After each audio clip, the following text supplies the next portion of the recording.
আল্লাহ নবী সাল্লাল্লাহু আলাইহি সাল্লাম আমরা কিতাবে পড়ছি, নবীজির ঘরে আম্মা জান আয়েশা রাদিয়াল্লাহু তাআলা আনহা বলছেন 3 মাস লাগাতার চুলায় আগুন জ্বলে নাই। কয় মাস? কোন বিবির ঘরে 9 জন স্ত্রী একসাথে ছিলেন।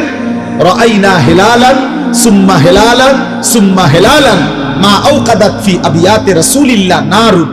নবীর কোন বিবির ঘরে 3 চাঁদে 3 মাসে চুলায় আগুন জ্বলে নাই। 3 মাস পর্যন্ত কোনোদিন রান্না করা খাবার নবী এবং নবীর বিবিরা খান নাই, শুধু খেজুর পানি খাইছেন। 14 দিনও পেটে পাথর বাঁধছেন, ক্ষুধার কষ্ট সয়েছেন। কেন? এটার একটা হিকমত কিতাবে লিখছে। এটার একটা কারণ এটা, আল্লাহ চাইলে বন্ধুকে 3 বেলা পূর্ণ খাবার খাওয়াইতে। এই ছেলে, হাইসো না মাঝখানে, উঠে যাও আব্বা। এই খামখেয়ালি বেটা, ওঠ বেটা এখান থেকে, কোন অপদার্থ বইসো না, সাবধান। নিষেধ করলাম আমি, কিন্তু আমি সবার সমর্থন চাই না, আমি আখিরাত চাই। আমি এখানে ভোটের জন্য আসি নাই যে সকলের সমর্থন দরকার, লাগবে না আমার। আখিরাত দরকার, আখিরাত সওয়াব দরকার, নেকি দরকার, আমারও আপনারও।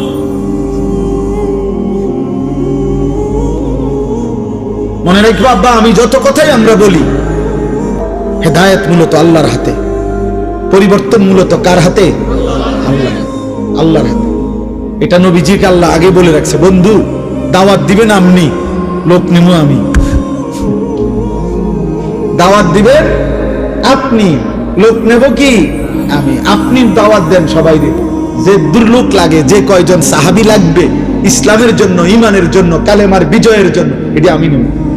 এই জন্য নবীজি আবু বকরকেও দাওয়াত দিছে, আবু জাহেলকেও দাওয়াত দিছে, ওমরকেও দাওয়াত দিছে, আবু লাহাবকেও দাওয়াত দিছে, ওসমানকেও দাওয়াত দিছে, উতবাকেও দাওয়াত দিছে, আলীকেও দাওয়াত দিছে, শাইবাকেও দাওয়াত দিছে। আপনি যে কোনো হুজুরে জিগায়েন, 8 জন মানুষের নাম বলছি আমি এখন।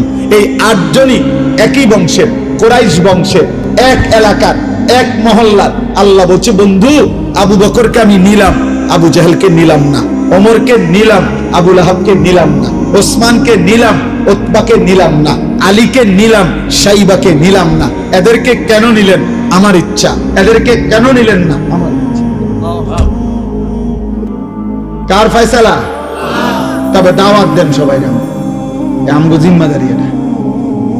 বলতে থাকি আমরা, কবি ইধার কবি উধার, কবি আরশ पर कभी जमी पर, कभी उनके दर कभी दर बदर, गमे आशिकी तेरा शुक्रिया मैं कहां।